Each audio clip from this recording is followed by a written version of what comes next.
E aí, Thiago, obrigado por ter vindo aí, cara. Quem agradece o convite sou eu. Muito obrigado. Até que enfim. Que isso, obrigado mesmo por ter vindo. O mundo tá em chamas, né? Não tá em chamas de verdade. Quer dizer, tem uma galera jogando fogo no pneu ali. Isso eu vi. Tem um e outro. Ontem eu fui para Ribeirão Preto, depois do Linha de Frente, na Jovem Pan. A estrada estava bem tranquila para carro de passeio.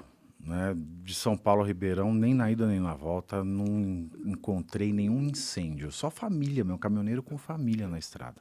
Isso é bom. A galera começou a ir pra uma pegada de vão parar o Brasil, né? Mas aí eles perceberam, pô, mano, é ruim se para o Brasil, né? Muita gente se fode, né? Vamos só ficar protestando de maneira pacífica nos quartéis, eles estão indo lá. Também tem nas rodovias, né? Mas agora parece que diminuiu bastante a quantidade de bloqueios, né? Mesmo. Aqui em São Paulo choveu. Pode crer. Bom, fazer um raio-x disso tem vários diagnósticos interessantes. O primeiro deles começou a greve, não é greve, manifestação, que é greve, diferenciar. Greve é quando uma categoria para pedindo melhora nas suas condições de trabalho. Então não foi greve dos caminhoneiros, porque eles pararam em razão do resultado das eleições e de tudo que aconteceu, não só dos resultados. Sim. Então é uma manifestação. Total. Uma manifestação, não é greve, é manifestação. Aí ficou caminhoneiro quando para, a economia brasileira, a riqueza do Brasil para, porque, maldito Juscelino, o nosso meio de escoamento é quase que exclusivamente rodoviário. Sim, o que é estrategicamente para um país muito burro. Não, Juscelino foi realmente uma desgraça nesse sentido. Bom, analisando isso, então para de ter abastecimento, as pessoas não conseguem mais viajar, você tem uma série de problemas com insumos, não só de alimento, mas do próprio combustível hospitalar, ou seja, é um efeito cascata muito grande. Aí o que aconteceu? O Alexandre de Moraes, sempre ele, né? Líder supremo do Brasil. Líder supremo do Brasil livre. do Brasil democrático. A Alemanha Oriental era chamada de República Democrática Alemã, né? Quando ela estava nas mãos da União Soviética, mas tudo bem. Democracia no nome não quer dizer muita coisa. Sim. Bom, aí ele decidiu que a Polícia Rodoviária não está fazendo nada. Tem que tirar esse pessoal de lá. Aí chamou na chincha o diretor-geral, falou, se você não fizer nada, você vai ser suspenso e vai ter multa de 100 mil para quem descumprir a minha ordem.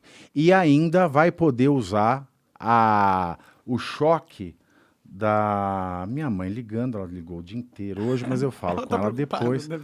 Tá, ela sempre tá. Minha mãe tá preocupada também. Tem muito brasileiro preocupado, na verdade, né? Não foi, a galera não aceitou bem o Lula ganhar. Não. A verdade é essa. E eu trabalho na Jovem Pan ainda? Porra, pior. Você sabe que eu trabalhei na cobertura domingo, antes de voltar para esse diagnóstico, eu saí da Jovem Pan 11h30, ela fica ali na Paulista. Aí teve aquele fuá todo, né? Do Lula ganhou. Aí eu falei, bom, eu vou sair pela Alameda Santos, que a Paulista tá intransitável, e até para ninguém me ver, né? Aí eu tava esperando o táxi, aí passou a galera do Amor Venceu. Tava lá a galera do Amor Venceu. E é fascista! Você vai morrer, fascista! Com muito amor. A galera com muito amor, sempre com muito amor. Um amor, mas nem isso aqui, se fosse eu estava mais feliz. Bom, mas no diagnóstico. Aí pode usar o choque se o pessoal não quiser sair, se o meliante não quiser sair. E é engraçado que o pessoal do Lula, que votou no Lula, sempre chamou a polícia de fascista para tirar, manifestar. E o Boulos também pôs lá o Twitter dele, né? O Boulos parece aquele comediante, né, que faz na Multishow, aquele gordinho, eu esqueci o nome dele. Pô, mas eu vou lembrar, ele faz o Filho Traficante do Tô de Graça. Eu vou lembrar. Paulo Serra, né? Não é. É um que tem a língua... Mas eu vou lembrar, já vou falar. Bom, enfim, o Boulos falou assim, se fosse o MST ou o MTST, a polícia já tinha tratado mal antes. Bom, isso é verdade, digamos assim, né? Mas vamos lá. Por que agora eles querem a polícia? Primeiro, porque é do contra, né? A gente gosta de ver o rival sofrendo tudo aquilo que a gente não acha que merece sofrer. Sim. Esse é o primeiro ponto do pensamento de time. Mas aí tem uma coisa, por que é que o movimento que vive de manifestação está chateadinho com a manifestação do caminhoneiro? Primeiro porque é o seguinte, a gente está falando de uma manifestação de trabalhador e do outro a gente está falando de manifestação de vagabundo. Quando o vagabundo para, o trabalhador está trabalhando para manter a vagabundice desse. Agora, quando o trabalhador para, o vagabundo vai viver do quê? Mas por que o pessoal do MST é vagabundo, assim, por essência, assim? Por que eles têm que ser... Não, o pessoal que faz manifestar, por exemplo, antes da pandemia, a última grande manifestação deles, eles pararam a Avenida Paulista a troco de nada. Eu não lembro desse dia aqui, eu não sei o que eles estavam reivindicando. Assim. Teve um piquete na Avenida Paulista. Mas a questão é a seguinte, por que as pessoas querem que o MTST, o MST saia da Avenida Paulista, saia da frente do prédio dele, dos prédios empresariais? Porque eles estão protestando por algo totalmente autoritário. Não é porque, vai lá voltar a fazer alguma coisa de útil, porque não tem. Eles vivem disso. Porque se o MTST fosse algo muito sério, ele estaria pressionando a base que ele tem no Congresso ou no governo para fazer a desapropriação de terra ou para fornecer moradia popular conforme a Constituição manda.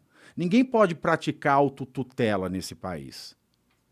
Você tem uma demanda, você tomou um dinheiro meu e não me pagou, eu não posso bater em você até você me pagar. É assim... Eu tenho que usar os meios do Estado. Legais, e quando eu tenho um movimento, esse movimento ele tem que estar dentro da legalidade. Sim, sim. Eu não posso ter um movimento oficial, que é o que acontece com eles, que promova a inversão do devido processo legal. Mas não é a mesma coisa que está acontecendo com as manifestações agora? Eles não estão pedindo intervenção militar? Então, isso é muito curioso. Isso é muito curioso, tem que ser visto com cuidado. É claro que no direito existe uma figura que chama abuso do direito, Monark. Você tem um direito legítimo. Por exemplo, eu tenho o direito de construir o que eu quiser na minha propriedade. É um exemplo clássico da doutrina francesa do século XIX. Então eu tenho lá a minha propriedade aqui, tenho o meu vizinho com a propriedade dele, meu vizinho tem a horta dele, que ele vende alface, e eu na minha propriedade eu estou com raiva de ver o meu vizinho prosperar. Então eu ergo um pilar de madeira gigantesco só para bater sombra na plantação do vizinho. Eu estou no meu direito legítimo, a propriedade é minha, eu construo o que eu quiser ali.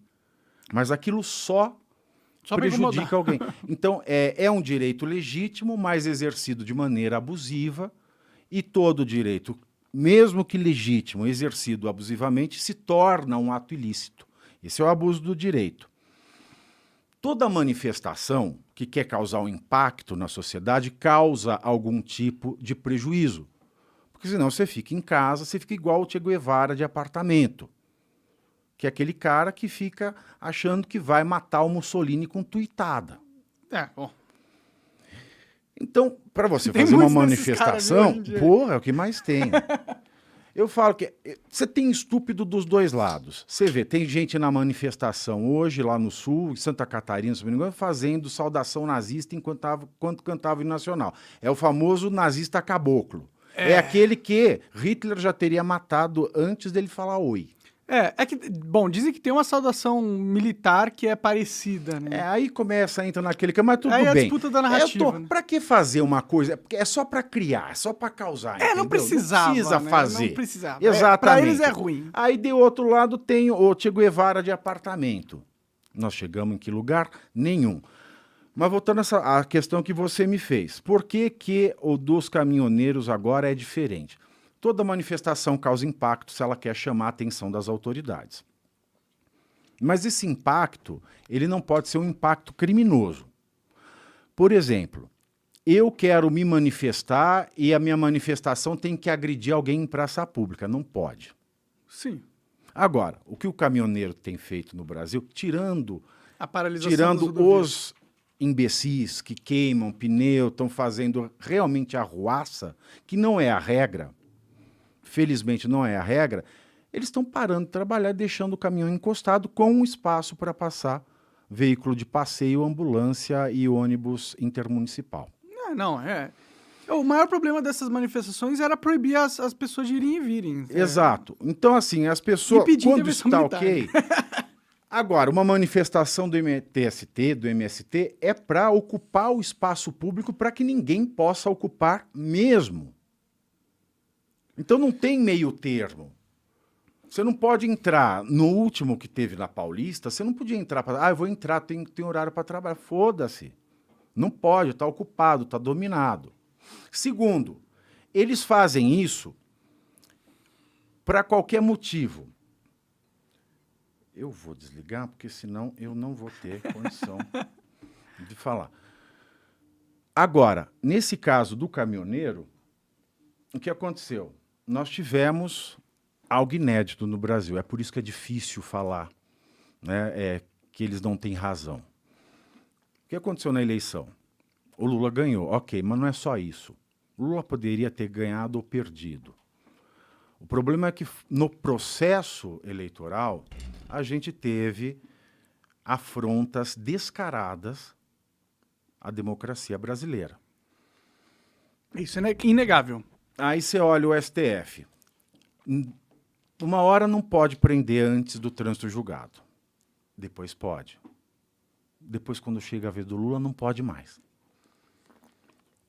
Primeiro, é o mesmo texto, é a mesma Constituição, desde 88, é um artigo que não foi mexido.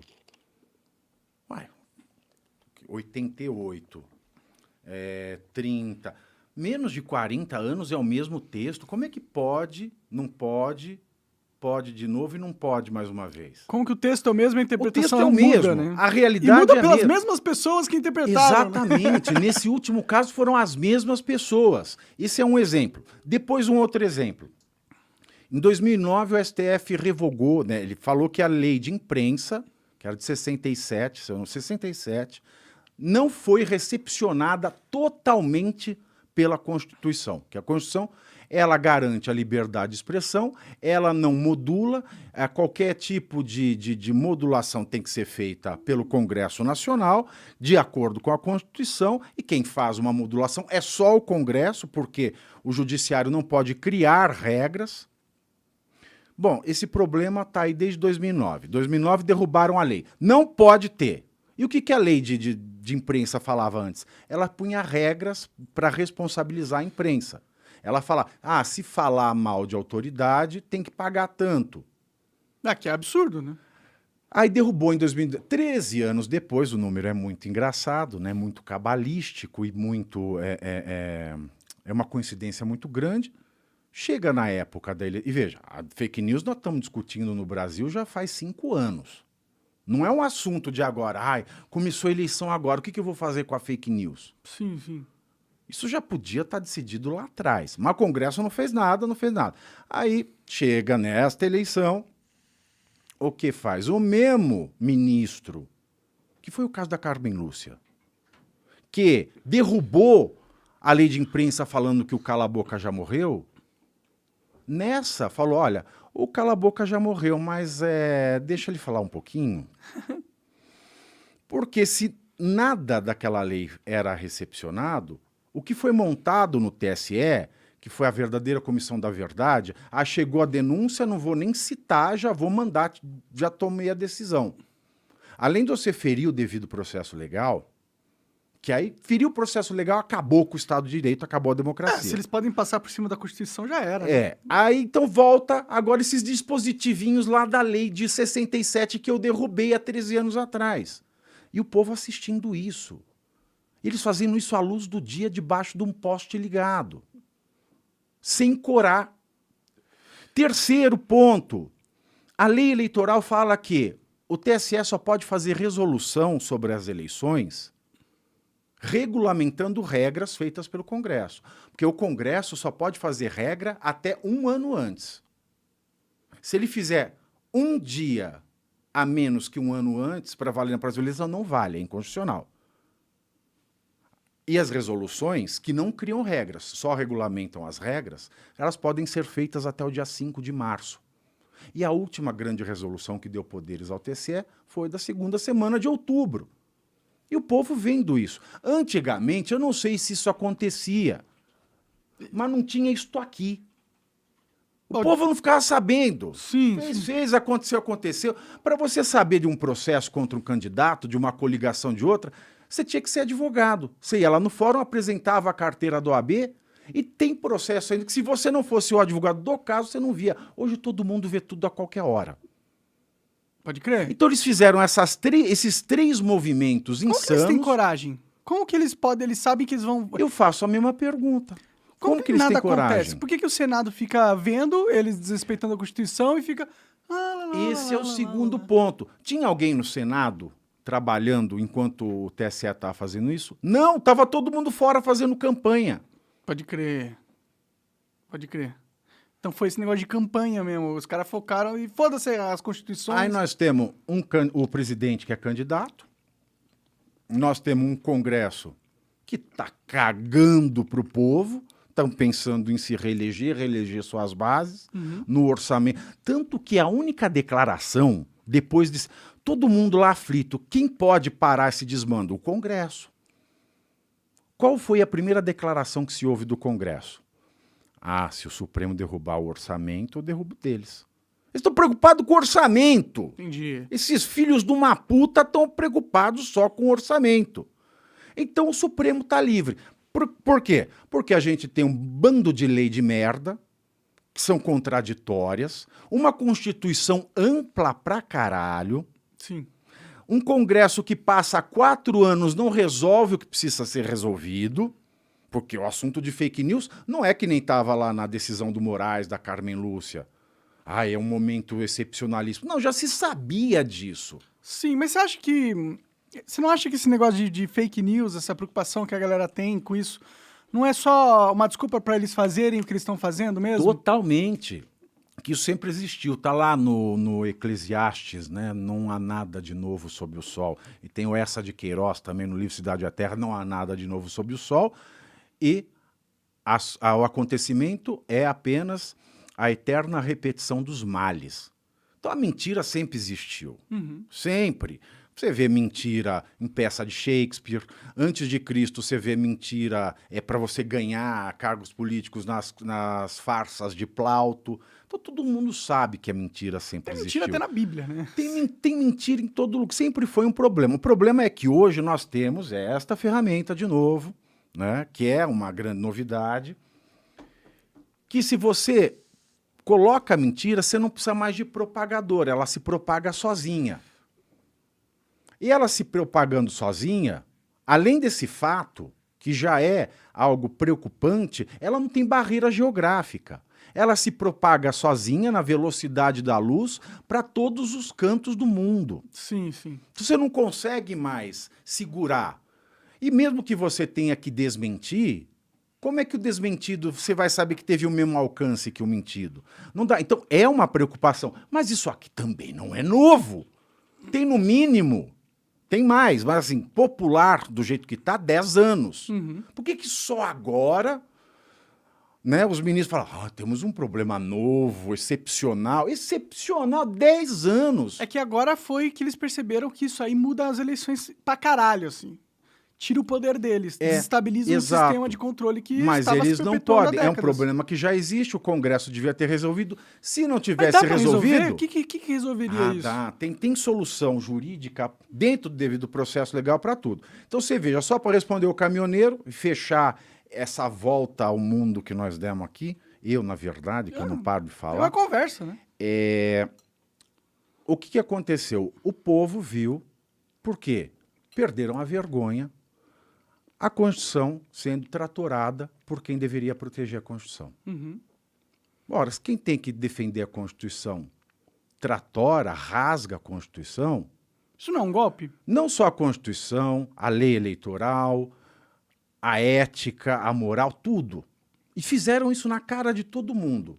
E quem se levantou para falar contra ainda mandaram calar a boca. Prender, perseguir, fugir para os Estados Unidos? Exato. Você não pode falar que o Lula é tal coisa. Você não pode falar que o Lula é coisa. Ele é bandido, viu, galera? Você não pode falar, eu não posso falar ainda, né?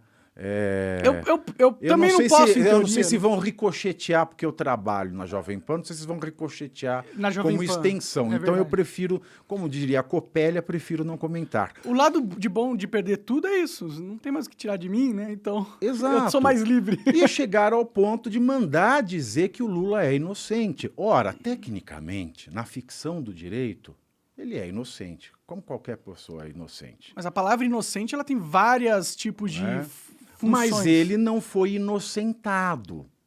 É isso que as pessoas elas têm um descuido, um desleixo com a palavra. Porque, veja, se eu te convido para ir na minha casa, aí chega na hora e falo, não quero que você vá, você está o quê? Desconvidado.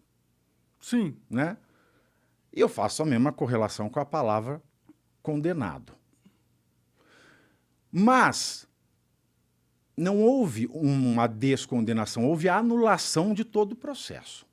Então, na ficção jurídica, coisa linda, né? É como se nada tivesse existido. Então, ele nunca foi condenado. Porque se anula, você apaga. Santo Tomás de Aquino diz que nem Deus pode apagar o passado.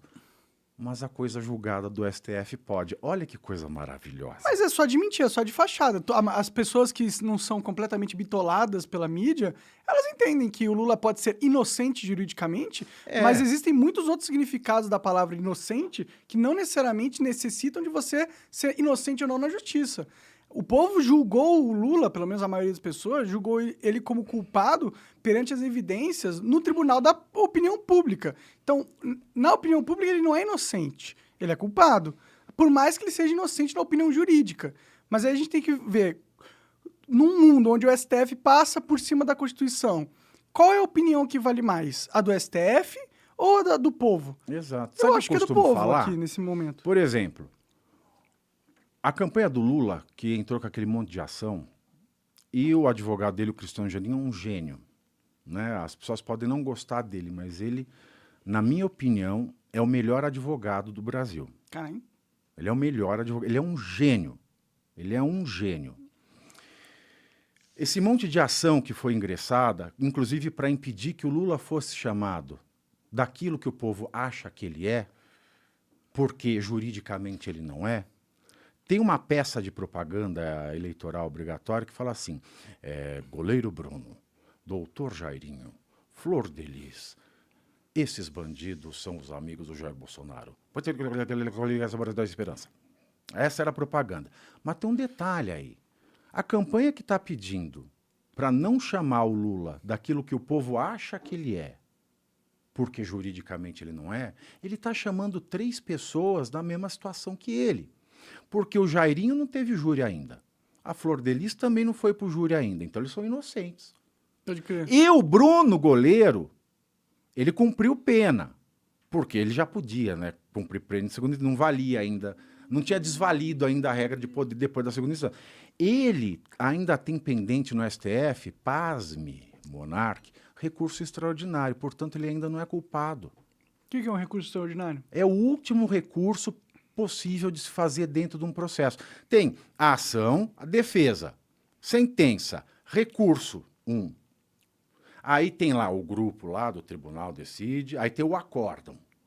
Aí o recurso, se for matéria, se a parte prejudicada achar que aquele acórdão ele vai contra a lei, é recurso especial para o STJ, que é o Superior Tribunal de Justiça. E se tem matéria de Constituição, recurso extraordinário, que é para o STF.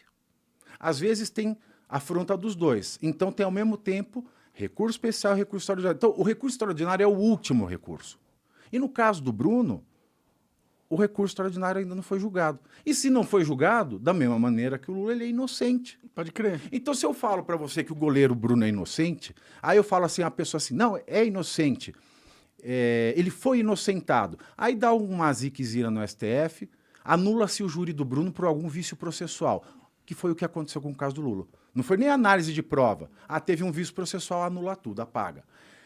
Se o STF encontrar vício processual no júri do Bruno, ele vai anular, ele vai ser inocentado. Mas assim, aí você pôs um para governar o país que você mora.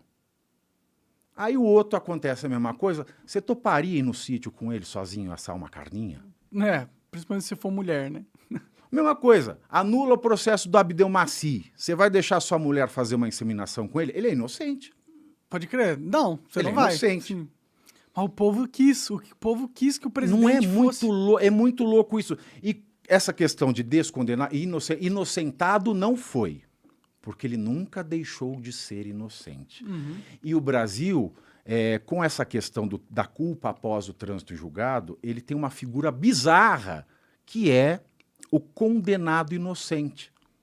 A pessoa foi condenada pelo juiz, foi condenado pelo desembarga, foi condenado pelo ministro do STJ, mas ele é condenado, mas inocente. Porque ele só pode ter o status de culpado depois do STF. Porque o STF fez uma manobra jurídica para tirar ele, porque ele queria o Lula quantas contra vezes o Bolsonaro. STF não negou o pedido do Cristiano Zanin para ele sair da cadeia antes de tudo isso? O que mudou para eles? Boa pergunta. O que mudou na cabeça deles ou no ciclo de Boa, poder que essa é a pergunta de permite? $1 milhão. Quem que tá por trás Eu, do como STF, réis mano? mortal, não sei responder. Eu imagino quem que é, mano. Eu acho que tem que ser alguém muito poderoso, entendeu? Pra dar o aval político pra um cara simplesmente passar por cima da Constituição e saber que não vai dar merda com ele. Tem que ser um cara muito poderoso. Tem que ser um grupo poderoso de poder, entendeu? Tem duas teses. Ou é alguém muito poderoso, de fato, que controla o Brasil, praticamente um reptiliano, né, que eu acho uma teoria mais da conspiração. Pode ser. Ou também tem uma outra teoria que eu ponho ficha nela. Sérgio Moro. A partir do momento que o Sérgio Moro largou a magistratura para ser ministro, a coisa mudou no STF. Porque há um corporativismo, não só no judiciário, mas de todas as profissões. Uma vez que o Sérgio Moro fez o que fez, também à luz do dia, quando ele começou a destratar o Cristiano Zanin nas aquelas primeiras audiências de 2017, eu falei, isso vai dar merda. Vai dar merda, que vai arrastar, e o Lula ainda pode voltar como herói, preso político. Foi o que aconteceu, no fim das contas. Mas a hora que ele largou a magistratura federal para ser ministro do Bolsonaro, a coisa mudou. Aí eles falaram, não, mano, A vocês coisa estão... mudou. Não, a gente não pode... Se eles queriam soltar o Lula, foi a desculpa que eles precisavam. Pode crer, Foi a desculpa que eles precisavam. Ou a gente tem essa teoria da conspiração, do reptiliano, ou de alguém realmente muito poderoso, um grupo, sei lá, ou essa do Sérgio Moro, que eu acho mais factível. Mas quem que tá por trás do Sérgio Moro? Porque eu não acredito que nenhum desses players aí que a gente vê famosos, eles são quem dá as fichas de verdade, entendeu? Olha, usando a navalha de Ockham, né, quando tem muita tese muito louca, o mais simples é o fato, eu acho que está por trás do Sérgio Moro é a mulher e por trás do casal a vaidade. Mas não é estranho que o Sérgio Moro, depois que saiu de juiz, ele foi lá para os Estados Unidos, ganhou uma bolada, ficou lá um tempão trabalhando numa das maiores empresas do mundo. Pois é. Não é meio esquisito? Por que eles fizeram isso para ele? Pois é, tudo esquisito. Ou vaidade ou ganância? Eu acho que tem um grupo, eu acho que tem um... Bom, política externa é algo que existe, né? Bom, parece que não existia muito bem no Brasil no governo Bolsonaro, assim, com todo respeito, mas não existia, assim. Mas os americanos, os chineses e os russos, eles levam muito a sério garantir um bom cenário externo para eles no mundo. E eu acredito que os Estados Unidos, que já foi pego espionando a Dilma, ou seja, eles têm interesse no Brasil sim, e estão dispostos a espionar o presidente, se for preciso, para mexer os pauzinhos aqui.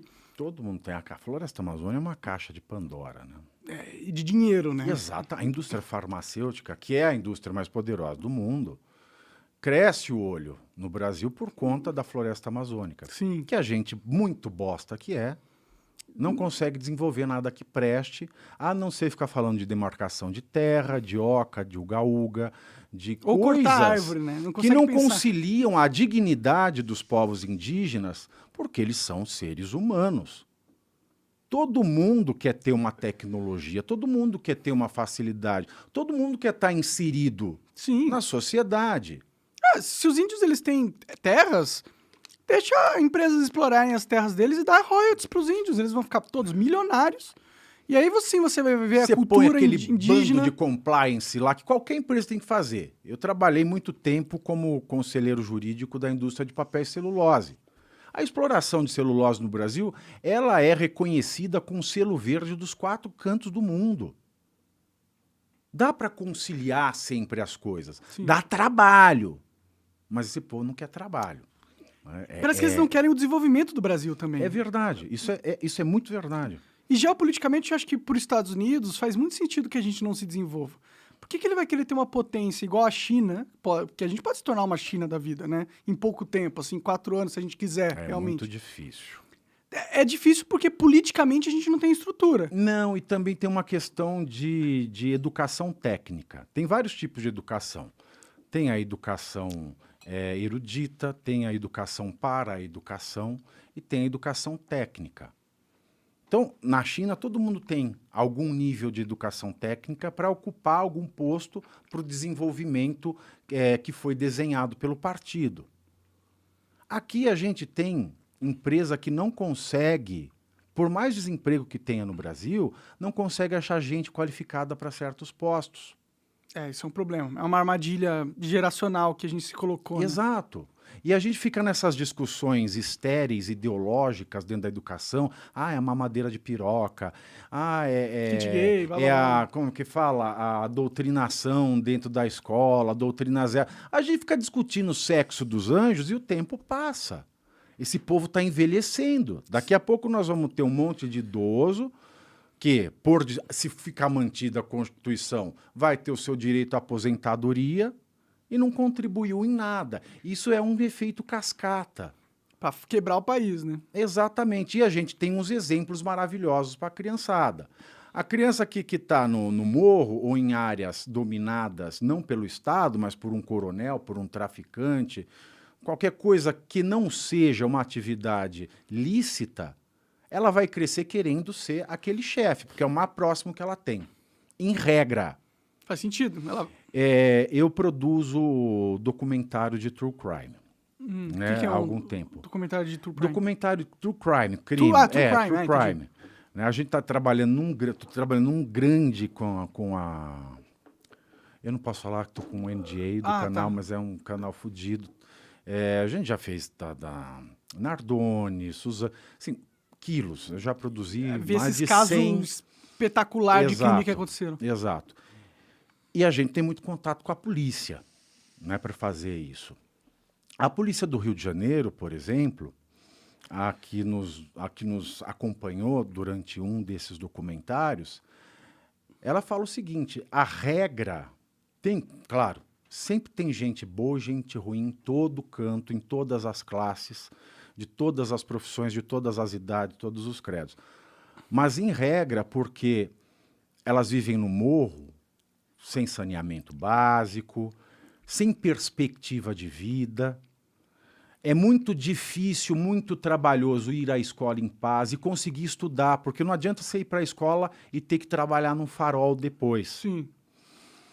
A maioria das crianças pede para entrar no tráfico, porque é a maneira mais rápida dela ter aquele sucesso imediato, usar o cordão de ouro, ter as minas que eles querem. Sim, então, tem muitos incentivos no crime, né? Exato. Então a gente fala em tudo e essas áreas elas acabam sendo dominadas. E quando essas áreas dominam uma população, eles acabam dominando a política mainstream também, porque eles são financiadores. Ainda mais depois que o Barroso teve a ideia genial de levar para o STF aprovou acabar com o financiamento privado de campanha, só pode o público e pessoa física até determinada faixa. O tráfico ele pode pôr dinheiro por fora à vontade, que ninguém nunca vai descobrir. Verdade. E não é como se a gente tivesse um sistema que coage o crime de verdade, assim, né? O crime é bem solto, né? Exato. Quando a polícia vai lá tentar combater, eles revidam com artilharia antiaérea e o caralho, né? E agora eu tô tentando lembrar por que eu entrei nisso do true crime do morro. Era pra gente tava tentando entender quem que tá puxando as cordinhas no final das contas. Ah, tá, muito bem. Então a gente tem essa possibilidade também. Então não dá para descartar. E a navalha de oco, eu estava falando da vaidade do Sérgio Moro. O Sérgio Moro ter virado ministro da Justiça, ter ido ganhar um monte de dinheiro, isso levanta a lebre. No Brasil é tudo muito absurdo. Mas, veja, que ninguém foi tão absurdo dentro dessa estrutura caótica toda que a gente vive, quanto o TSE e o STF nessas eleições. Porque foi muito didático a afronta da Constituição, a afronta da lei, a afronta do dia. Foi muito didático. Eu não sou um cara estudado, não sou advogado nem nada, mas, pô, pra mim isso parece um golpe do judiciário e uma implementação de uma ditadura do judiciário. Porque a partir do momento que ele pode tomar qualquer decisão e não está mais limitado pela Constituição, ele pode fazer qualquer coisa. Exato. É aquela cena do corno que chega em casa, vê a mulher na cama com outra e ela fala, não é isso que você está pensando. E ele acredita. E o judiciário falou pro povo, não é isso que você está pensando. E nós não temos um povo educado para ser cidadão. Eu estava falando das educações, né? A gente não tem um povo educado para atender demandas profissionais, não tem um povo educado para ser cidadão. E o que é ser educado para ser cidadão? É eu saber quais são os meus direitos e também quais são os meus deveres.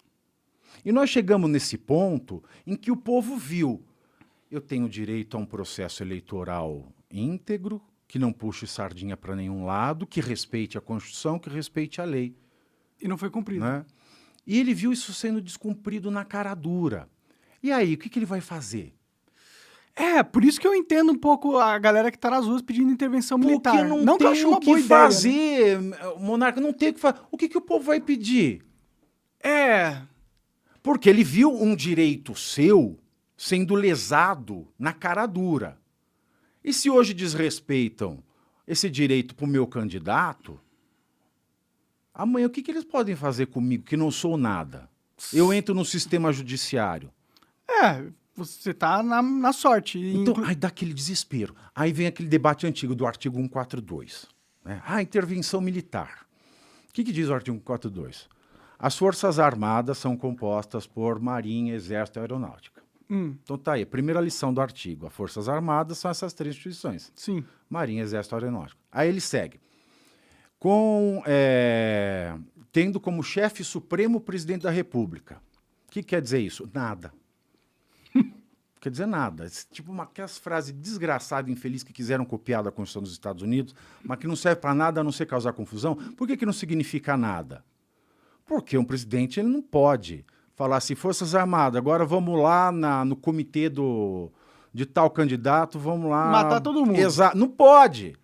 Ele não é supremo em As tudo. Forças Armadas são organizações marciais onde seus soldados são treinados para a morte, porque a sua função principal é defender o país em caso de guerra. É a primeira função. Pode crer. Então, se eu sou comandante supremo, como diz a Constituição, eu posso mandar fazer tudo. Mas não pode, porque o artigo ele já vai na sequência desmentir essa supremacia do presidente. Entendi. Então eu falo, Forças Armadas, Exército, Marinha, Aeronáutica, chefia suprema do presidente, bosta. Cuja função é a defesa do país contra ameaças externas ou internas, de grupo terrorista, etc. Defender o país mesmo, matar ou morrer para defender o país. A integridade institucional. E, essa é a primeira. A segunda, garantir A lei e a ordem. Garantir a existência dos três poderes. Não é nem lei e ordem. É garantir os três poderes. O executivo, o legislativo e o judiciário. Poderes estes que o legislativo, executivo e judiciário podem requisitá-las para fazer valer a lei e a ordem. Ou seja, a mesma supremacia que o executivo tem sobre o exército, tem o judiciário e tem o legislativo. Então, esse chefe supremo não quer dizer nada, mas é uma palavra vazia. Aquelas infelicidades, tá cheio disso a Constituição. Bom, o Executivo, o Legislativo e o Judiciário podem chamar o Exército, a Marinha e a Aeronáutica para fazer cessar o desrespeito à lei e à ordem. Sim. Aí a gente imagina que é uma situação que, por exemplo, lembra da pacificação do Cabral e do Lula, a pacificação de mentira que fizeram lá nos morros? Não lembro, o que aconteceu? Não, quando o Lula estava na presidência, o Cabral, né, Era governador do Rio, eles fizeram aquela pacificação lá no Rio de Janeiro, etc. Aí mandaram o exército lá. Foi o exército.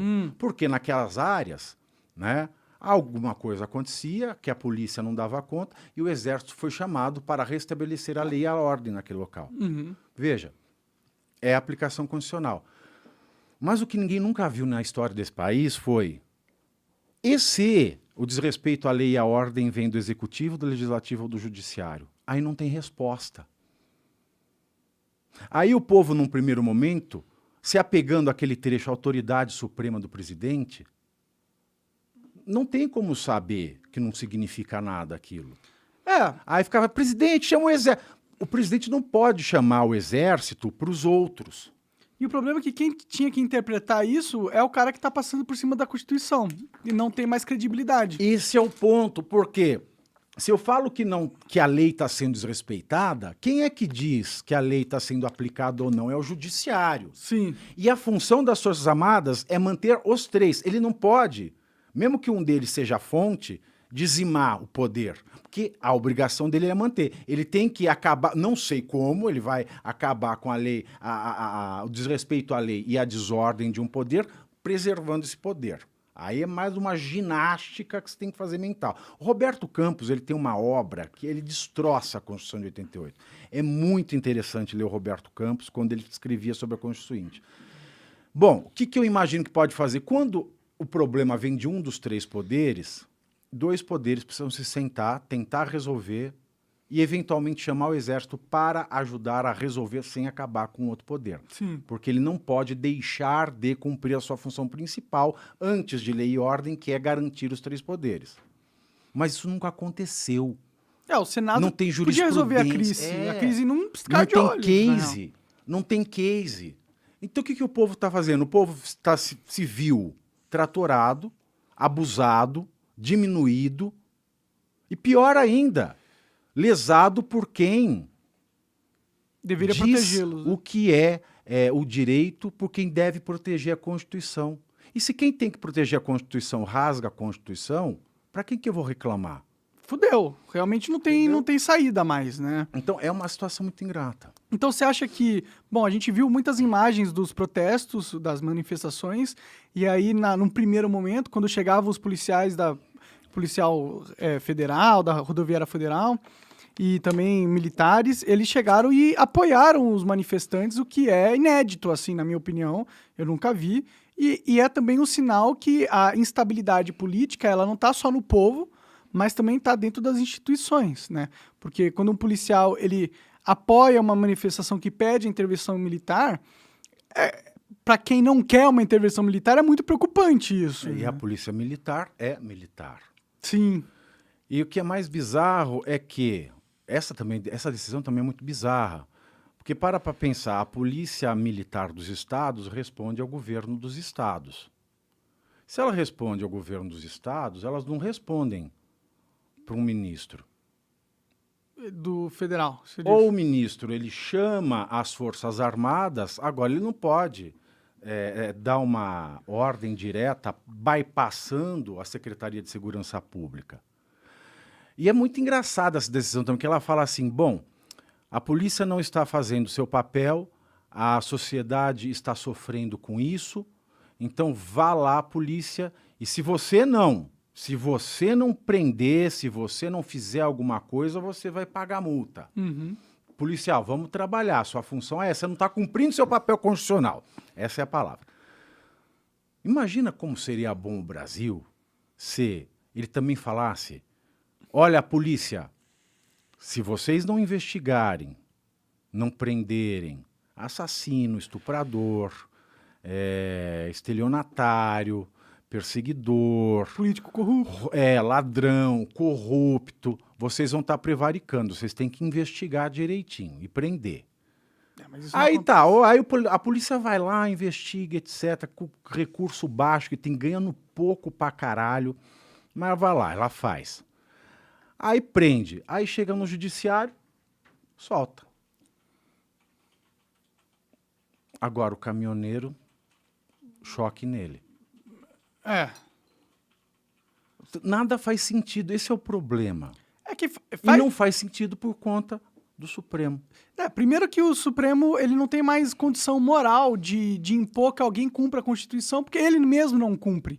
Então, ele perdeu todo o poder político, o capital político que deriva da moralidade e do respeito que as pessoas têm com o cargo, né? Você respeita muito mais a decisão de um uma pessoa no poder quando ela tem uma alta responsabilidade perante esse poder.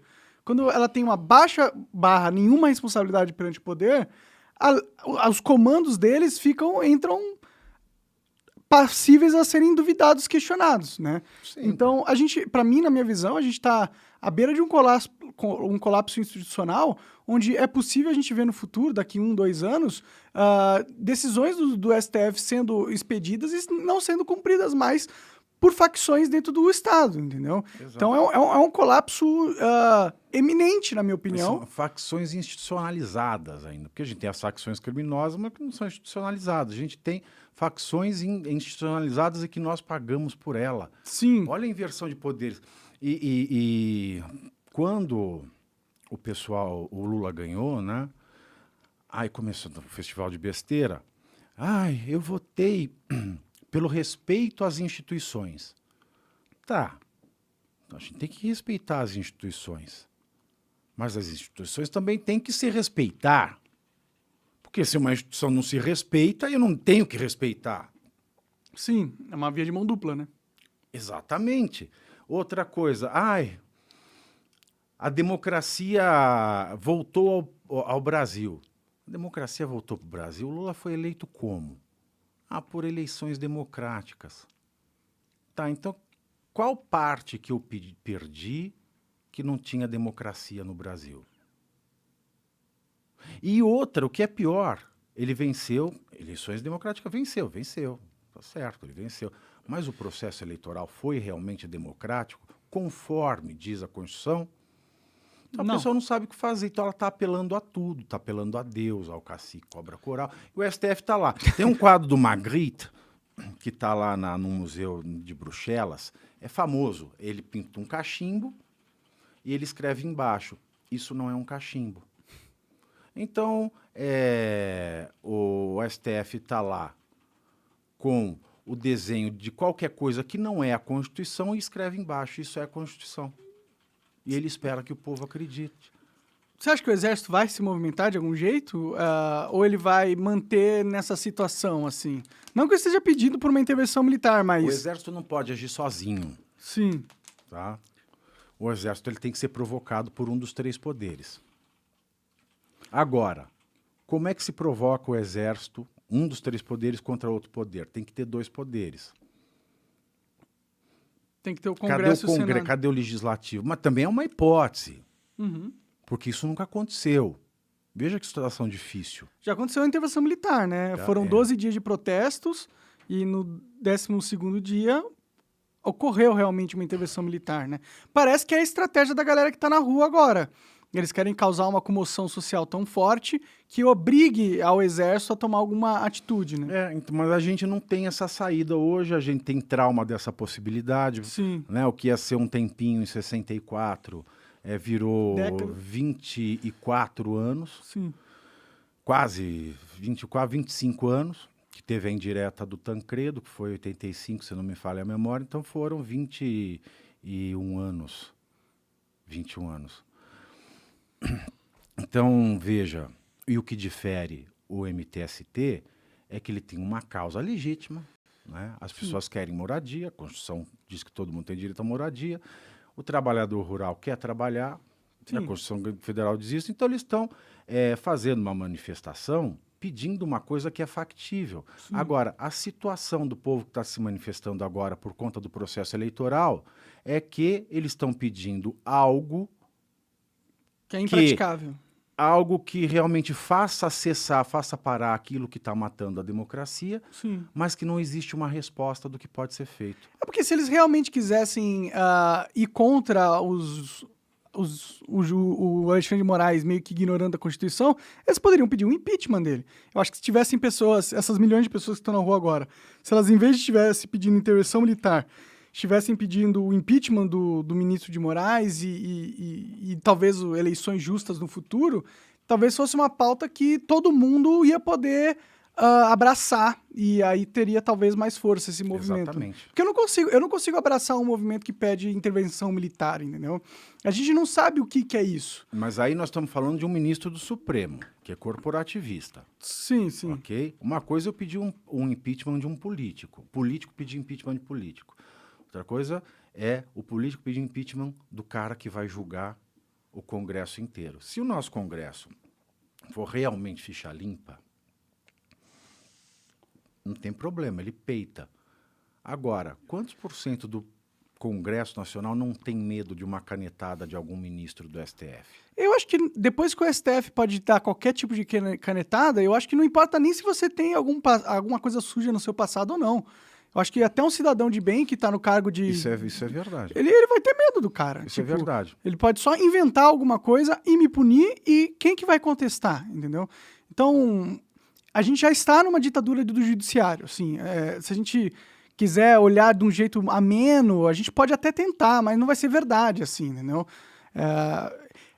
É uma ditadura do judiciário que já está agravada, no sentido que eles já tomaram tantas decisões ilegais que eu acho que cara dura. Que não tem volta mais, talvez ainda não. Mas eles já tomaram muitas decisões que são ilegais na cara dura, que corroeram todo e qualquer credibilidade que eles poderiam ter com a parcela da população que realmente entende o que está acontecendo. E aí agora você vê, tem o Lula, que é presidente, que deve muito à STF. Muito. Tem um Congresso que não é tão lulista assim, mas que pode ser corrompido, e se não for corrompido, quiser fazer oposição, vai fazer uma lei, vai derrubar um veto, o que o STF vai fazer se tiverem os dois sincronizadinhos? Anula, tá errado aqui. Sim. Quantas leis não foram votadas, aprovadas, sancionadas, entraram em vigor e o STF não mandou suspender? Quem é o STF para mandar suspender a aplicação da lei? Isso não existe. Sim. E eu lembro aqui de 3 casos só esse ano. É preocupante demais, né? É o que o Rui Barbosa, todo mundo fala do Rui Barbosa agora, de fato, o pior autoritarismo é do judiciário, porque você não tem para quem recorrer. É o que está acontecendo com esse povo agora. A gente não tem para quem recorrer. E se você recorre, eles mandam calar a boca. Sim, sim. É complicado o Brasil, cara. Sinceramente, eu tô pensando em vazar daqui, porque eu não tô vendo muito mais futuro, pra ser sincero. Não vejo um bom futuro no Brasil nos próximos 4 anos. Mas isso só vai melhorar quando a gente entender qual é o nosso valor dentro de uma democracia, a nossa responsabilidade. É o que eu tento trazer um pouco nesse livro novo, o meu Declaração Universal dos Direitos da Pessoa Humana Fora do Armário, no qual, fora do armário, não é a questão de sexualidade, é o direito fora do armário, porque as pessoas saibam o que é civilização, democracia. A primeira parte é só de conceitos. Uhum. E depois analiso a Declaração Universal, artigo por artigo, da maneira que todos possam entender, porque ser fora do armário é você aceitar as suas ideias, aceitar a sua crença, aceitar os seus prazeres, entre eles os sexuais. É não ter medo de julgamento, Exato, né? é ser você mesmo e lutar para ser você mesmo. E a única forma de ser você mesmo, sem repressão, é no Estado Democrático de Direito. Quando você compreende a sua responsabilidade, o seu papel, você vai saber quando você está sendo violado e pensar racionalmente como fazer parar essa agressão. Mas nós não temos isso, infelizmente. E esse aqui é um primeiro passo, o Leandro Carnal prefaciou, um prefácio lindo, para tentar fazer alguma conscientização cidadã, porque é difícil. Quando a gente não sabe, a gente se indigna. Mas às vezes a gente fica seguindo gente estúpida, aí tudo ferra, porque a gente engrossa um caldo daquilo que a gente não entende o que é. Pode crer. Bom, virou isso, né? A própria pauta identitária é isso, né? É a manipulação do cérebro do jovem que é de bem, que é um jovem bom. Falo aí. A militância identitária, né, apesar do título fora do armário, a minha maior crítica vai para a militância identitária. Pode crer. Que eu luto pela diversidade, mas tem que ser a diversidade aqui. Ou é não binário, ou é saci pererê, ou é cis, ou é trans. Mas não é uma diversidade de pensamento mesmo. A diversidade ela é absoluta, ela é irredutível. É uma diversidade de fantasia que eles impõem. Tipo, temos aqui algumas fantasias que cabem no nosso grupo. Ou você é um homem negro, ou você é um homem gay, ou você é uma mulher ou um homem trans. E se parasse aí, tudo bem. Tá. Mas você é não binário. Se você é não binário, você não pode defender tal coisa, tá? Porque senão você não é mais não binário. Você é não binariofóbico. Sim, é um jeito Sempre tem uma denominação. É um jeito de transformar os seres humanos em pokémons. Cada um tem o seu, Exatamente. você é o Pikachu, você fala Pikachu, você solta raio e é isso. Eu já te categorizei. Você não pode do nada resolver usar um ataque de água porque você é o Pikachu. E mais grave que isso, além de você tornar as pessoas em Pokémon, é a receita certa para você fazer a civilização voltar para a tribo. É Aí a gente verdade. vai ter um monte de tribo, não vai ter mais civilização. Eu diria que já até voltou já, tá ligado? A gente tem uma tribo grande hoje Tem. que tá... Tem duas tribos, tem a tribo da direita e da esquerda, né? E a tribo dos isentões? Tem a tribo dos isentões, que é a tribo que eu gosto mais... Que é a única tribo que presta, na verdade. Porque É a tribo da não ele tribo. deixa todo mundo... Tá, você quer... Pode ser... Eu quero viver com você. A civilização é essa. É a convivência pacífica e harmoniosa entre tribos de maneira que uma não degladie a outra. Sim, sim. E é a tentativa da gente não se separar em tribos, se separar em indivíduos. Cada um é um indivíduo, todo indivíduo tem as mesmas liberdades, direitos e o caralho. E é isso, respeita esses direitos e não imponha a sua visão de mundo em detrimento aos direitos individuais das pessoas, porque você se considera moralmente superior, como no caso dos identitários, né? Todo mundo vira fanático. Você vira fanático de uma causa. Sim. É um torcedor fanático, religioso fanático. O ideólogo fanático é isso. Ele é tão nocivo quanto essas categorias. Mas podem ter lados bons te mudando um pouco de assunto, mas podem ter lados bons do Lula ser presidente, entendeu? Num sentido, existe... Pode, eu espero que sim. Afinal de contas, eu vivo neste país. Claro, claro. E ele é muito melhor geopoliticamente falando do que o Bolsonaro, entendeu? Só o fato de todos os países, inclusive China e Rússia... Engana muito, né? Ele engana muito. Mas às vezes ele pode usar esse poder, essa lábia que ele tem ao nosso favor, assim, se tiver um mínimo de nacionalismo dentro do Lula, né? Porque ele é corrupto, com certeza, mas às vezes ele pode ser um corrupto, tipo os caras do Peaky Blinders, tá ligado? Eu não sei, não sei dizer. Não sei dizer. São esperanças, né? Bom, é o que resta agora, né? Pra ser sincero. A gente não tem... Como dizia o Eduardo Cunha, Deus tenha misericórdia desta nação, cada um por si, Deus por todos, porque se nós formos esperar daquilo que a gente paga, das instituições do Estado, a gente está ferrado. É verdade. É triste, mas é verdade. É verdade, é verdade. Então você acha que não tem chance nenhuma do exército dar loucura neles, eles comprarem? Porque eu vi algumas imagens de, tipo, o cara no quartel, mirando assim, vendo a manifestação, uma galera lá, tipo, pedindo intervenção militar na cara dura.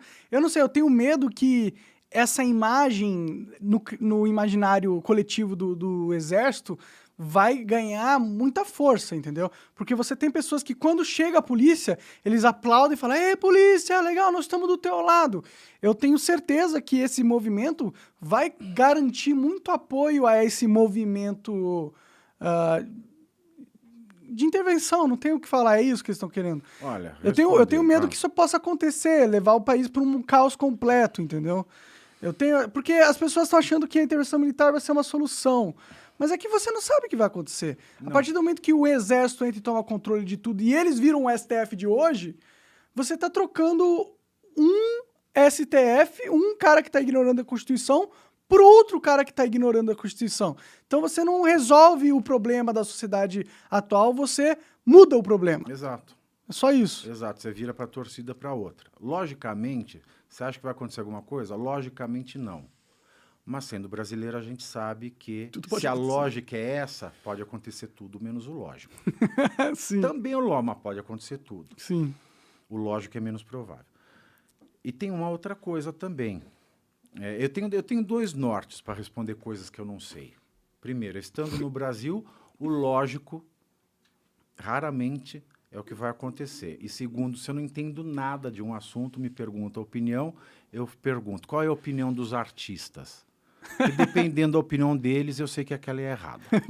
Pode crer, pode crer.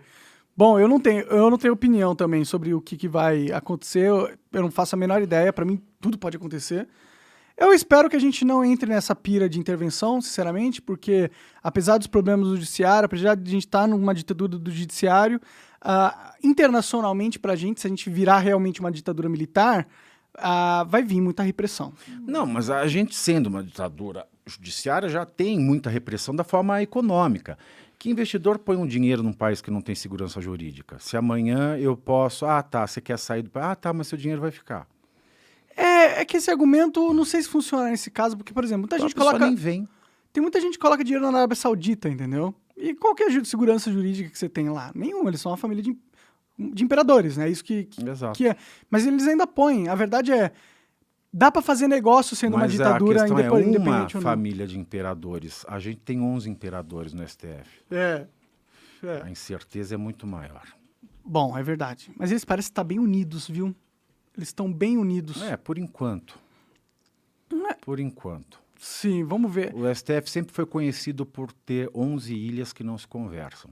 É um momento tão estranho que as 11 ilhas estão se conversando. Virou um arquipélago muito foda. Harmonicamente.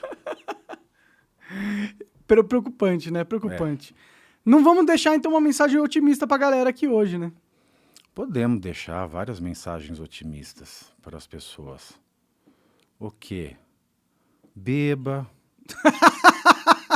Aproveite o fim desse feriado, encha a sua cara e se alguém vier conversar de política, mande a puta que o pariu, porque não tá fácil para ninguém. Não tá fácil para ninguém. Não tá mesmo. Eu tô pessimista também, cara. Tô bem pessimista com o que vai acontecer, assim. E eu tô pessimista com os bolsonaristas também, cara. Eu não sou bolsonarista. Eu preferia... Eu também não, eu sempre fui de direita, mas nunca fui... Porque quando você fala bolsonarista lulista, você entra para um time. Aí você não tem uma ideologia, você é do time tal. E tem que pensar de conforme o time. Exatamente. Então, eu também nunca gostei de me ceder meu pensamento a um grupo. Mas eu preferi o Bolsonaro do que o Lula. Não aconteceu. Eu vou aceitar os resultados da eleição. Se comprovarem alguma fraude, aí é outra história e a gente conversa de novo, porque fraude é fraude, né? Você teve... Tem que ter alguma medida para sanar a fraude. Mas como não apresentaram nenhuma prova de fraude que realmente seja inquestionável e grave... Nada se faz. Coloque os ministros, alguém no alto escalão das instituições nela, grudado. Se você não tem essa prova... Agora, se o ministro realmente errou, se todo um tribunal errou, aí cabe ao Congresso, para que não se fale intervenção, usar o instrumento do impeachment. Mas aí a gente precisa de um Congresso com gente que presta. E eu espero que nessa renovação mais ou menos ficta, né, porque tem muito filhotismo, alguém decida fazer alguma coisa, tomar a frente, falar com o povo e não esteja rendido e nem se renda a um poder que faça com que o Congresso volte a ser o poder o legislativo volte a ser o poder mais representativo de uma república. Pode crer, concordo com você. E digo mais, um político carismático que pegar essa pauta e realmente levar no Congresso e conseguir uma vitória, ele ganha para presidente na próxima eleição, entendeu? Então, pra galera aí que é político, saibam que sua luta pelo bem e pelo que é certo vai ter grandes recompensas. Você vai ser perseguido também, tá ligado? Provavelmente você vai se fuder. Mas se você vencer, você vai ser um herói. A verdade é essa. Lutar pelas causas do povo é isso, né? Mas as pessoas se esquecem, eles querem ser eleitos para ficar na mordomia, eles querem morrer, eles querem ir para o paraíso sem ter que morrer. Sim, né? Sim. Mas a função deles é sofrer pelo povo. Sim. E resolver o sofrimento do povo. Mas ninguém se lembra disso. E precisamos fazer o povo lembrar que os nossos candidatos eleitos, eles foram eleitos para resolver e sofrer os nossos sofrimentos. Não para terem aquele monte de assessor, trabalhar 3 vezes na semana e achar que a vida é linda. Sim, só para sentir-se poderoso. Eu sou um deputado federal, eu sou um senador. Olha como a vida é boa, né? Mas no fim a gente é bem egoísta, né, o ser humano. Sim. E eu não vou nem julgar todos eles, porque eu na maior parte da vida, me dedico a minha vida para ter uma boa vida para mim, assim. Eu quero ajudar as outras pessoas. Mas isso é bom, isso não é ruim. Sim, sim. Eu posso falar sobre isso, mas eu estou quase mijando na calça. Cara, vai lá, por favor. 1 minuto. Demorou. Galera, Tá. Bom, galera, é isso. Eu acho que a gente está num momento histórico da sociedade, é uma transição política. Eu tenho medo do que pode acontecer. Eu acho que é possível uma ruptura institucional grave no futuro. vindo de qualquer lado, até porque a gente já teve uma ruptura institucional grave vindo do STF. Então, hoje em dia, infelizmente, a gente já vive num Estado autoritário que não tem a necessidade de cumprir a Constituição. Então, tudo pode acontecer no Brasil. O Lula ganhando, na minha opinião, ele vai aumentar essa crise. Imagino que a gente vai ter mais ingerências do judiciário, até porque o Lula tem muita rejeição, entendeu? E na mídia essa rejeição vai ficar aparente, a não ser que eles comecem a censurar todo mundo, o que já vem acontecendo nos últimos 4 anos. Muitas pessoas foram censuradas do TikTok, do Instagram, do Facebook, do YouTube, de todas as redes sociais, onde seus canais perdem alcance ou muitas vezes são banidos por opiniões, né? Então a gente já vive nisso. Depois que o Lula ganhou, houve uma nova onda de censura no Instagram, no TikTok, tirando conteúdos de lá. Essa censura, na minha opinião, ela só deve aumentar cada vez mais. O prognóstico não é positivo, não, cara. Não é positivo, não. Por mais que eu não queira um remédio amargo ou uma solução desesperada como a intervenção militar, não dá para negar que nós já vivemos em um país com uma excepcionalidade institucional gigantesca e o país está fragmentado, sim, fortemente. Tem vários indícios que isso aí pode se deteriorar. Eu não acho que é provável, mas eu acho que existe a possibilidade da gente começar a entrar em áreas de guerra civil, entendeu? Porque tem uma parcela grande da população que não aceita a outra. Cada parcela está cada vez mais radicalizada e polarizada, e uma não aceita a outra. Uma considera um fascista, o outro bandido. Então, a possibilidade disso escalar para ficar violento, infelizmente, eu acho que ela existe, essa possibilidade. Eu espero que não. Eu espero que as pessoas não desistam de resolver as coisas através do diálogo e da política ou do ativismo pacífico, e que a gente possa sair dessa situação e colocar o país nos trilhos e se tornar uma potência mundial eventualmente, né? Eu não sei como cabe tanta urina num organismo humano. Tu bebeu bastante água, tomou café é diurético. Nossa Senhora. Mas você estava falando que você é meio egoísta e tal. Sim. Isso não é um problema. Aliás, eu acho que egoísmo não é nem a palavra exata, né? Eu acho que a gente tem mesmo que ser individualista. Porque no fim das contas é você com você mesmo. Quando você está triste sozinho na tua casa à noite, é você e você. Ninguém vai te ajudar. Quando você perde o emprego, é você e você. Então, o individualismo dentro do capitalismo é algo que você não pode afastar. Sim. Agora, o capitalismo responsável, onde as pessoas têm essa consciência do valor da existência delas, que é o que eu trato muito aqui, não há problema nenhum em você ser individualista, nem egoísta, você pode usar como sinônimo. Isso eu aprendi lá no beabá do moleque que quer ser de direita, quando a gente lê a Revolta de Atlas.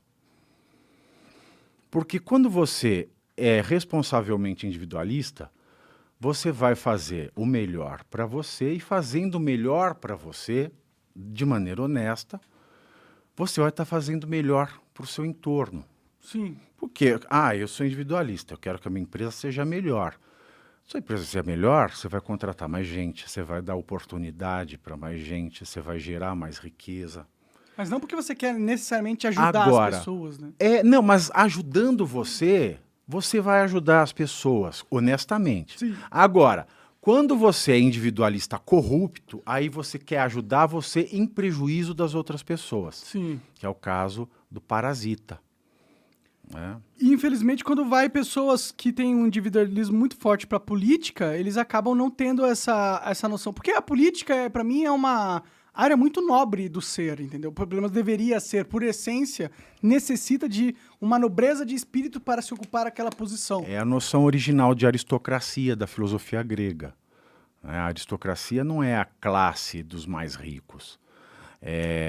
Aristos, em grego, grego koiné, são os melhores.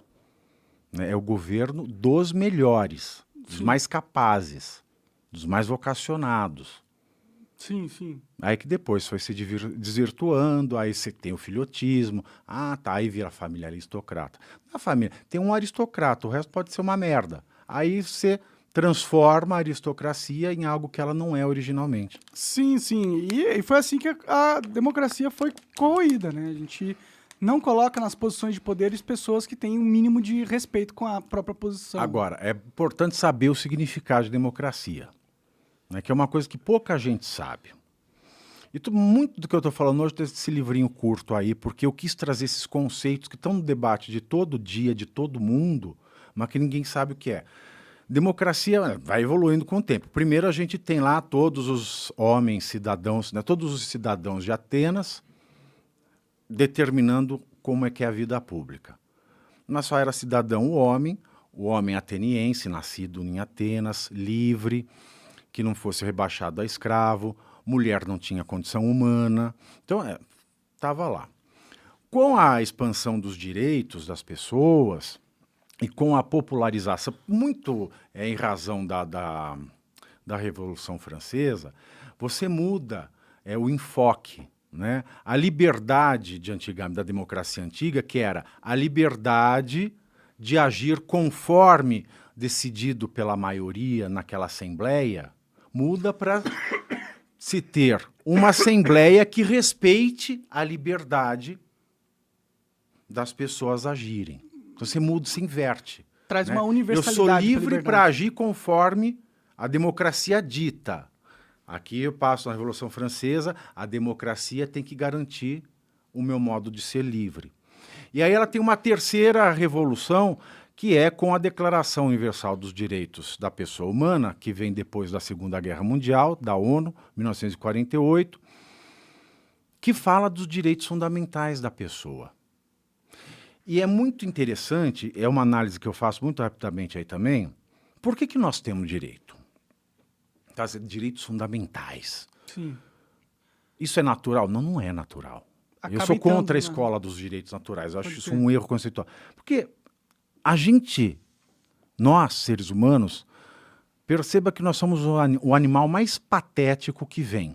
Um cavalo sobrevive como cavalo, pinguim, as aves como aves. Todos os animais, eles têm no próprio corpo meios de defesa, senso de alimentação, de proteção, e eles têm uma couraça que eles passam as 4 estações do ano sem morrer. O ser humano ele vem para o mundo pelado, sem dente, sem capacidade de andar, sem capacidade de fazer nada, sem capacidade para comer, para beber. E ainda fazendo barulho pra caralho, atraindo os predadores. Não é muito louco que esse ser tenha dominado o mundo? Então, o que acontece? Se ele não inventa roupa, ele morre. Se ele não inventa arma, ele morre ou de outro animal ou de um inimigo. Então, o ser humano, diferentemente de todos os outros animais, que tem tudo, já nascem com todos os acessórios acoplados, ele, apesar de ter as limitações desses animais nos braços e nas pernas, ele tem na cabeça algo que só Deus tem, que é a criatividade. É esse o grande lance, o pensamento, saber que sabe e criar coisas novas. Chesterton, né, que é uma grande autoridade do conservadorismo católico inglês, que ele fala do homem como o animal antinatural, e que você já coloca no saco de lixo 90% das pessoas que se dizem conservadoras, porque eles não compreendem a grandeza do significado do conservadorismo, ele foi o único animal que, se você olhar todas as escavações arqueológicas, você encontra registro. Você não encontra uma pintura de um cavalo, você não encontra uma escultura de um chacal feita pelas patas do chacal. Sim. O homem é o único que faz arte. A assinatura do homem é a arte. E a arte é criação. E o que é Deus, a não ser aquele que cria? É o Criador. Então, apesar da gente ser limitado, igual aos outros quadrúpedes, a gente tem o dom da criação que a gente compartilha com Deus. E se Deus, ou a razão, ou a causa científica de todas as coisas, quem é religioso prefere uma, quem não é prefere a outra. Se essa coisa existe e cria livremente, e se nós somos a única coisa na criação que passa a ser filho, e essa é a importância do cristianismo, porque Paulo de Tarso ele mostra que, e nós só temos esse sistema de direitos humanos, de democracia, de civilização desenvolvidas a partir do cristianismo. E a civilização egípcia? Eu não considero civilização. Por que não? Eu explico. Civilização é diferente de cultura. Se eu falar, temos a civilização mesopotâmica, a civilização egípcia, a civilização não sei o quê, eu estou reduzindo civilização à palavra cultura. E se eu não sei definir o que é civilização, eu não posso falar civilização egípcia, mesopotâmica, E o que seria a Síria. São culturas. Por exemplo, eu mas falo qual assim, seria a a civilização egípcia é o modo de vida de um povo, de um determinado espaço geográfico, que compartilham de uma cultura, de crenças e uma forma de organização social. Isso é cultura. É a cultura egípcia, a cultura política, a cultura... E o que é a civilização? A civilização ela é um processo que começa com o cristianismo, que é universalizar todas as culturas em uma grande cultura universal. Isso é um processo. A ideia é essa. Não existem nem gregos, nem judeus, nem libertos, nem escravos, nem homem, nem mulher, nem preto, nem branco. Somos todos uma só pessoa em Cristo. Então, não importa se eu tenho o costume de lavar o pé de manhã ou se eu só lavo a minha barba à noite. Eu não me importo com a cultura do grego, em diferença com a cultura do judeu, em diferença com a cultura, os hábitos do egípcio. Todos somos um mesmo povo. Enquanto a cultura ela demarca um povo com relação ao outro, a civilização engloba todas as culturas para fazer um povo só. Entendi. Mas por que isso tem a ver com o cristianismo? Isso no tem a ver Japão, com o cristianismo não é uma porque... civilização também? Não, é uma cultura, é uma sociedade. A civilização é o mundo. Né? A civilização é o mundo. Entendi. A civilização é a tentativa de fazer com que todo mundo no mundo se respeite a todo mundo. Entendi, respeitando as diferenças. Exato. Inclusive. Então, eu tenho nesse ponto da Declaração Universal, que vem desse pensamento de que é o cristianismo que mostra a pombinha saindo do céu, entrando nos apóstolos, ouvindo em fogo, porque é uma alegoria muito poderosa que mostra, além do fato de Cristo ser o Deus feito homem, de que todos nós, seres humanos, por compartilharmos do mesmo dom de Deus, coisa que não acontece com todos os outros animais e criaturas e seres da face da terra, que nós temos Deus em cada um de nós.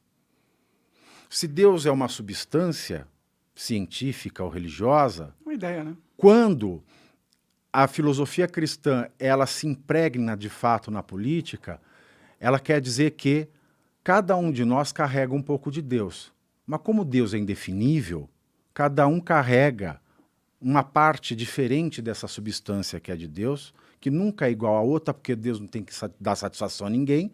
Então, cada um é diferente. Cada um tem uma porção de Deus diferente, mas na mesma medida. É por isso que todos nós somos iguais na nossa existência, no nosso significado de existência, todos somos iguais. E porque nós temos essa partícula de Deus de maneira igual, nós somos livres. E é por isso que se fala que nós temos direitos fundamentais. E os principais, igualdade e liberdade.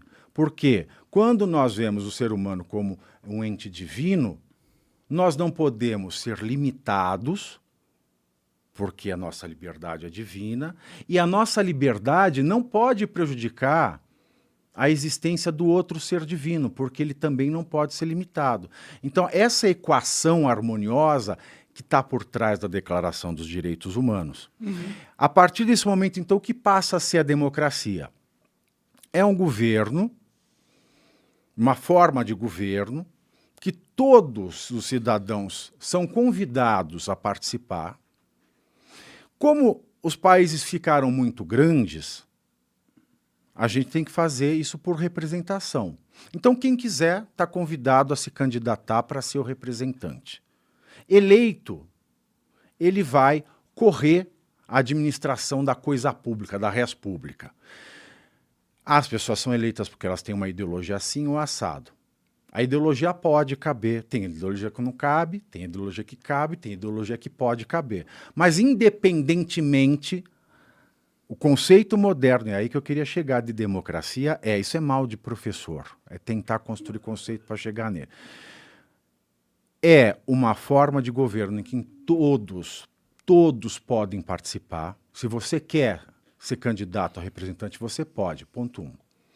Segundo, aqueles que são eleitos pela maioria vão governar segundo a ideologia que acredita essa maioria.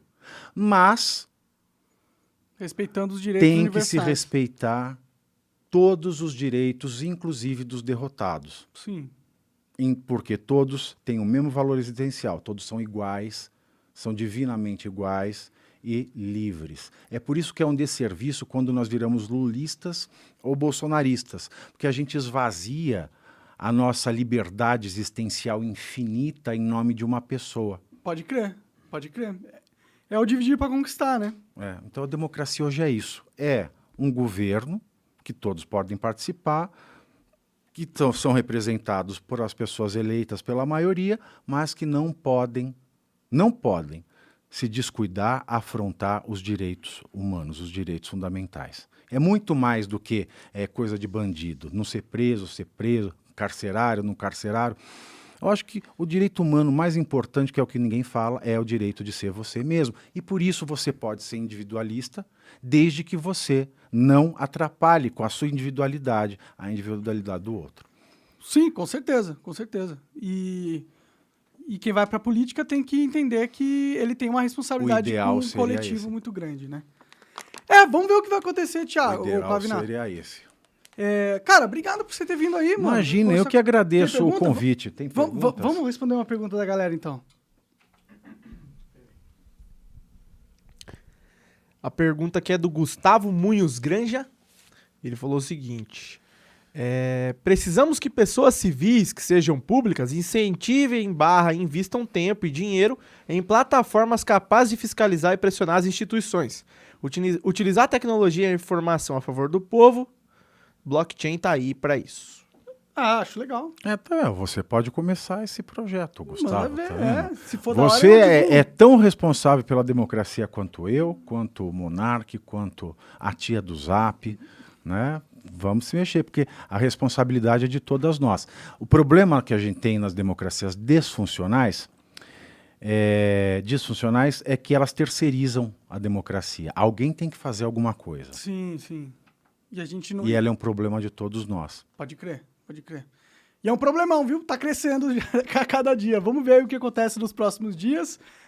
Eu aposto que a gente vai ter notícias bombásticas, não necessariamente em relação à intervenção e qualquer coisa, mas novas coisas vão surgir aí nos próximos anos, né? Isso aí é fato, na minha opinião. Espero, né? Que ela tende a melhorar. Mas quando a gente tem esse modelo disfuncional, ela pode descambar. Mas agora não tem o Bolsonaro mais lá para a mídia ficar batendo todo dia, incansavelmente. É isso que me preocupa, sabia? Por quê? Porque todo regime autoritário só funciona, só dura, quando tem concentração de limitação de informação.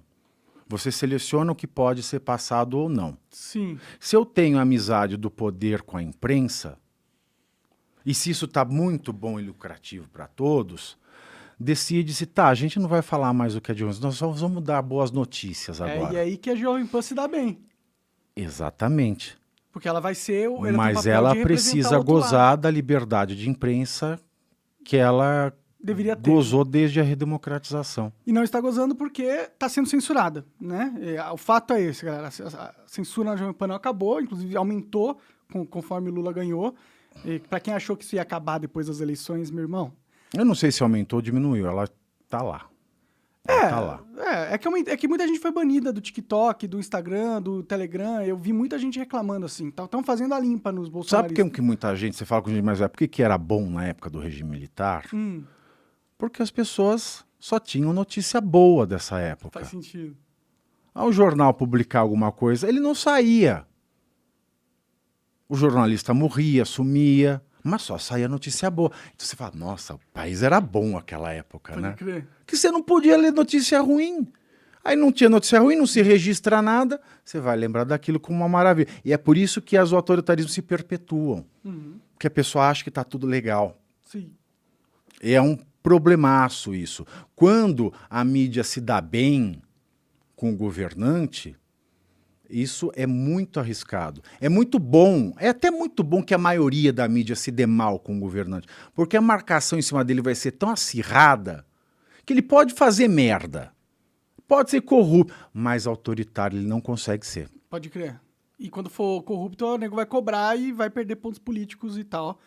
Eu tenho até que esperança, porque por mais que a Globo vai passar pano pra caralho pro Lula, eu acho que na internet, a Jovem Pan, não vamos passar Espero pano. que sim. Não, a ideia não é essa. A Jovem Pan continua como um veículo de oposição. Sim. Dentro das restrições, vamos dizer, legais, né, impostas nesse último processo, mas sim, é possível fazer oposição se a coisa continuar do jeito que está. Agora, o que não pode é receber mais decisão esdrúxula, que aí a coisa fica complicada. Mas do jeito que está hoje, dá para fazer uma oposição. Sim. Tem que ter mais cuidado? Tem. Mas se a hipocrisia é a moeda para se jogar neste pôquer, Sim, e o vá povo lá. não é burro, ele vê, ele enxerga. Não é só porque a Jovem Pan foi obrigada a falar que que o Lula é inocente que o povo acreditou, né? sabe de nada. Cara, Thiago, obrigado, valeu. Imagina, obrigado que por ter agradeço vindo eu. aí.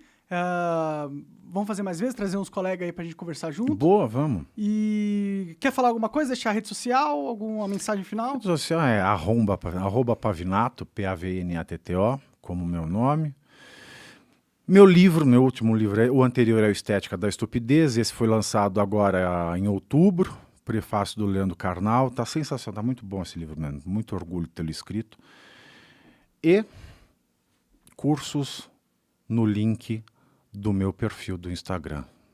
E amanhã, como todos os dias, das 14 às 15h30, apresentando Linha de Frente na Jovem Pan, TV, rádio e internet. Show de bola. Obrigadão por ter vindo aí. Que agradeço eu mais uma vez. Valeu, galera. Até mais. Até a próxima. Tchau.